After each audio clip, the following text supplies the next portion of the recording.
What started out as just an annual game against an FCS opponent has all of a sudden turned into a big game. Here we go. Welcome to the Bucky Report, your destination for all things Wisconsin Badgers. Authentic takes. Oh my God. Game analysis. Touchdown Badgers! Ring one up! And discussion from the fan perspective. Woo-hoo! Thanks for joining us and on Wisconsin. Welcome into the Bucky Report. We are your hosts, Rajeev and Justin, back together for our Wednesday midweek episode to break down the South Dakota game. We are at the Bucky Report on YouTube and wherever you can find your podcast. You can also follow us on Twitter at Rajeev Badgers, for me at Bucky Report JJ, for Justin, or the show at the Bucky Report. Justin, it's been a bit of a tough week, man. After week one and everything that happened in the Western Michigan game, I know that you and I and a lot of the people listening to this take in a lot of Badgers content, and there's a lot of negativity out there, and I understand why. I totally get it. We did not play the way we expected in week one. And what we're going to do for our three big things this week is talking about how we can restore some confidence in this team, because let me tell you something. When this game got announced, the game next week, Alabama, several years ago, I was pumped about having the Alabama Crimson Tide come to Madison, and to see a game like that, maybe one of the biggest games we've ever had at Camp Randall. And all of a sudden now there's this sort of aura of negativity around the team, and I'm not looking forward to that game. I want to look forward to that game, man. I'm really bummed about how the letdown sort of week one, even though it's a victory, kind of made us feel like, it just makes me feel kind of like, man, we don't stand a chance. And I want to get that confidence back. How are you feeling now, 3 days later? I mean, are you feeling okay about things, or where's your head at right now? Sure. I mean, that game was never a win to me to begin with. And I think that if you recall, going into the Ohio State game, we had very low expectations. And if you recall, we actually played pretty well in that game. So I think that what we're all looking for really, truly against Alabama is a good showing. We don't want to look like we don't belong on the field. And we may not be truly, truly competitive, but we want to feel like Alabama at least has to take us seriously in order to put us away. So I think, listen, looking at the first week, there wasn't a lot that I look at that I'm like, this is a complete abomination. Like, the run defense, when you dig deeper, there are things that you look at and you're like, this is fixable. Like, there's some things that need to be cleaned up. Linebackers were rough in that game. They were over aggressive, and because of that, they were overflowing a lot of the times. And basically the run game was cutting back across it and gashing us a little bit. What we're hoping for in this one is that the linebackers play a little bit more controlled and hit the spots they're supposed to, and does a good job. When you look at the bulk statistics, we didn't do a terrible job. There's like 3.6 yards per carry. That's not terrible, but it's not great. It's if we were going to be a great rush defense, it would have been better. I don't think that Western Michigan by any means is going to be a world beater. My guess is they'll be middle of the pack in the MAC. But if they're a bowl team, I mean, they're improved over what they were last year, and I think they will be better than they were last year. But by no means am I making this out to suddenly come back and say, well, it's not a big deal. It was a poor showing in week one. We want to see this team come out and breathe fire and do it. But something to take into account here, how many new starters are in that front set? Mm-hmm. There's a lot of new guys that haven't played together. And there's a lot of guys getting a feel for how things are going to work together, and guys in a new scheme. Both edges, well, actually, when we have Pius and Lowry out there, that's two different guys, two guys that aren't used to being out there together. Witt has barely played. So you have a bunch of guys who are inexperienced that are kind of feeling their way through. So the way I look at it, we want to see a lot of growth this week. If we could see some good quality growth and look stronger this week, I think that it would assail some of those fears. Like right now, we're worried that we're just going to get blown off the field against Alabama, and we want to at least have a decent showing. And I don't know what to take away from the offense, to be honest, at this point, because I just don't think we showed much. We didn't attack at all, so it wasn't like we just were missing on stuff or making stupid plays. We just weren't aggressive. Well, and kind of like you said on the defensive side of the ball, there's new starter, not a lot of new starters on the offensive side of the ball, but one of them, pretty important one, Tyler Van Dyke, is a new starter. And I think there's always going to be that adjustment period. But yeah, man, I want to just feel a little excitement going into next week, which is why this week all of a sudden has become like this important game for us to show it. I posted on Twitter a little while ago, that what's it going to take to restore some confidence in this team? And I got a barrage of responses, which is great. And a lot of them are put up a 40 burger, 55-3, 70 points, TVD 300 yards. And that's not going to happen. South Dakota State's too good, or South Dakota State? South Dakota. Yeah. South Dakota. I mean, they're a good enough team that they're gonna play well against us. Absolutely. So our focus today is really going to be about restoring that confidence and renewing some of that like joy in Badger football. What's that going to take this week? The Bucky reports 3 big things. 3 big things. Number one, I'm going to go first on this one, is throw the ball downfield. Justin, we've had 14 games of Phil Longo's offense, and questions are beginning to arise about whether or not this offense can really work. And one of the things we need to see is throwing the ball downfield. We've talked a lot. Every Badger show you listen to this week is talking about throwing the ball downfield. And I know that we don't have the greatest talent across the board, but that doesn't mean things can't be schemed up. And it doesn't mean that we need to hide anything anymore. Let's throw the ball downfield. Let's make some plays. Let's get these guys in open space. And if that means putting Tretch or Pauling on the outside, do it. If that means running different kinds of schemes, crossing patterns, and putting maybe some of the outside guys in just one-on-one situations downfield, I want to have a ball thrown downfield where Bryson Green has a one-on-one opportunity, or Vinny Anthony is running a go pattern, and we'll see what happens. Like, we need to try these things. I was listening to another podcast, Talking Badgers, good podcast done by the Dylan Graff and Ryan Eilers and those guys, and they were talking a lot about, like, we've seen 14 games of Phil Longo, and with Tanner Mordecai, Braden Locke, and now Tyler Van Dyke, yet we have yet to see him actually throw the ball downfield and really generate big plays. Are you concerned? Do you think we're going to see that this week? I mean, we have to see that, right? Like, you have to put something else on film to see. It's not only about the confidence in people like us and fans being excited. It's about the confidence of the players. The players need to feel like they can run with Alabama and they can actually do something against Alabama. It's a lot like I said when we're talking about Paul Chryst, and like we're not going to throw until we need to throw. Players need to be confident in what they're doing, running those patterns and doing everything. And yeah, you're practicing in throwing those plays, but guess what? It's not the same as a game. It just isn't. I don't care. And I brought this up when I was on with Ryan, on the post-game show. Mm-hmm. It's not the same. Like, I've played games before. I've played practice. It's completely different, the energy level that you have during it. You're much more amped up. Guys make a lot more mistakes in games because it's harder to keep that energy under control. And so when you're suddenly saying, we're going to run this deep route, and we haven't run it all season in a game, and now we're going to have you do it and hope that it goes perfectly, it's asking a lot.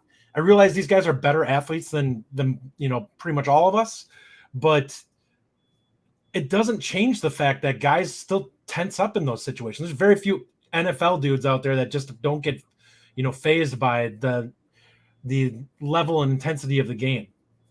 So I don't like it when you're just like, we'll be fine when we need to do it. We can do it. That attitude to me is like, get good. Like, if you have your bread and butter plays, run your bread and butter plays. Just, if you trust your execution, you'll be fine against whoever you're playing against.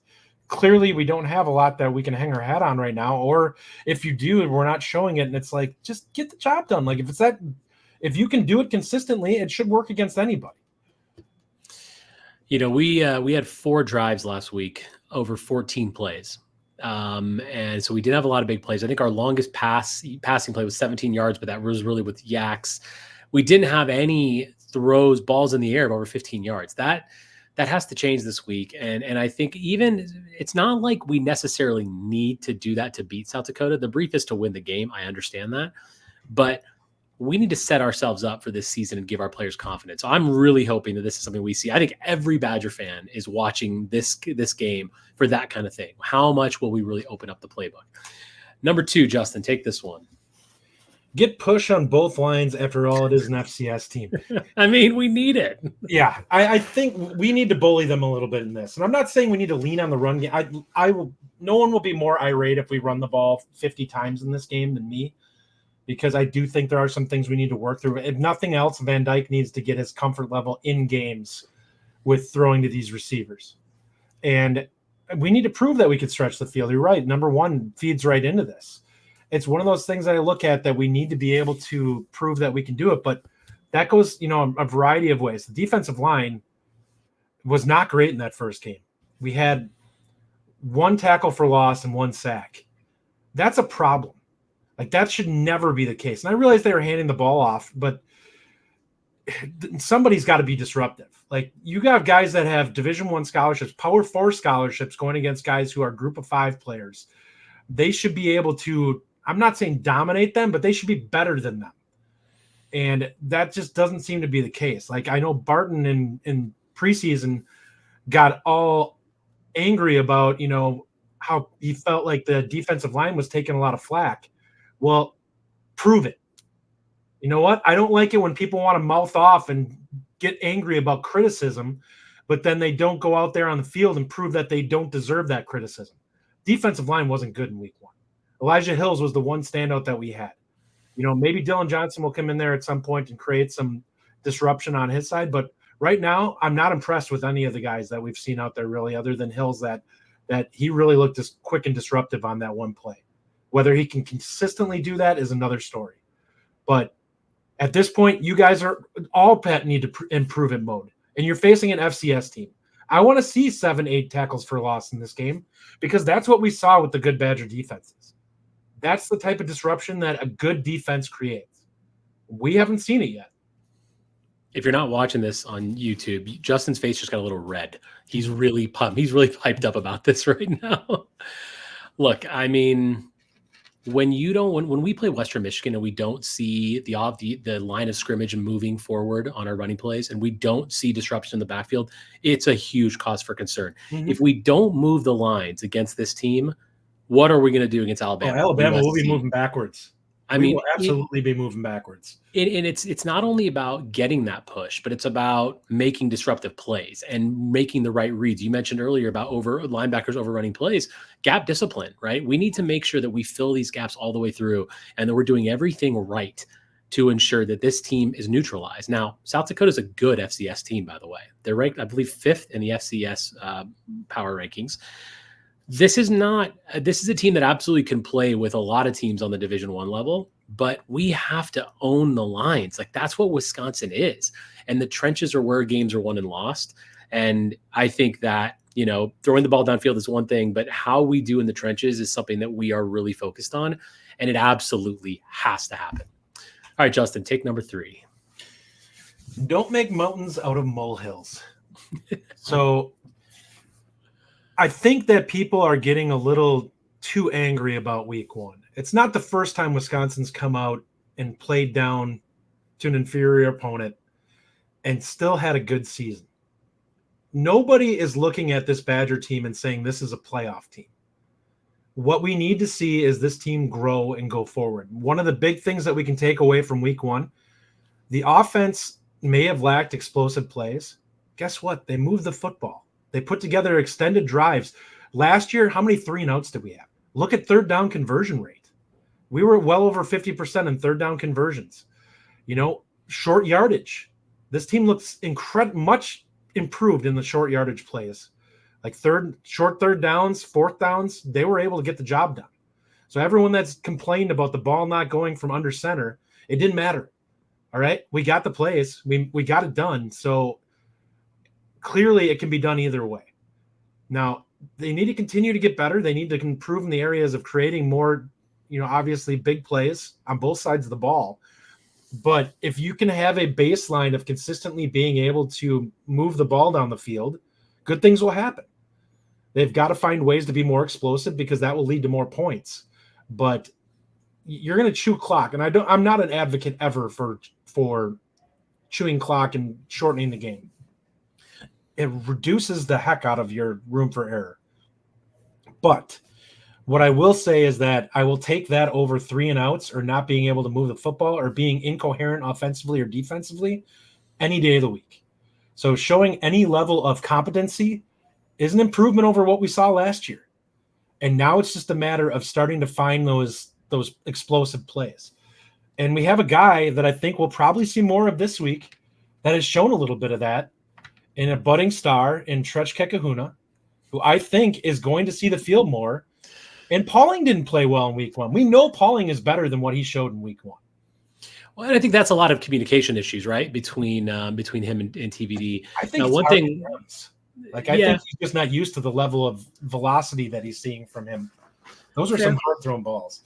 One thing that Luke Fickell did mention in his press conference this week is that if Tretch Kekahuna wants to see the field more, he needs to take care of the ball. That fumble, that's very true. The fumble that he had, because the other thing, and I heard this, someone else said this too. It's like, and you remember, we've had running backs in the past that have had some fumbling issues, and not that he's a running back, but when you fumble in week 1, all of a sudden, what happens, right? People are going to attack you constantly.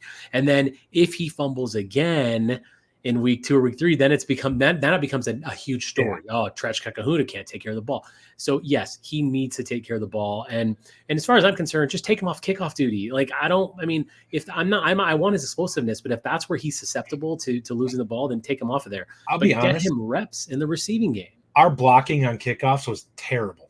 Yeah. Like, he got some guys got some really clear hits on him that should never have happened. Yeah.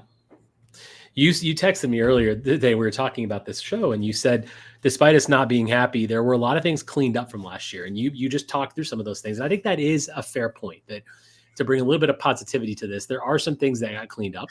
There are things that improved, and which is why I just feel like we have to take that next step this week, because I'm telling you, man, I've been looking forward to this game for a long time next week, and I want to be excited. I want to somehow get back to where I believe we're going to win the game. Now, is that actually going to happen? No. But can an optimist like me be convinced that we can win that game? Yes. But I need to see something. You got to show me something in this South Dakota game to make me excited. Bar us winning 63-0, and I don't even think that would do it for me. But the only thing that's going to truly make me feel like we can win this game is if we somehow say we go into the game against Bama and we're up 17-7 at the half, and things are just with us. And it seems like we're going in the right, like it was kind of like Ohio State last year. Like, we, up until the fumble right before the half, where we didn't get it in the end zone, we felt like we were in that game, and we felt like we had a chance.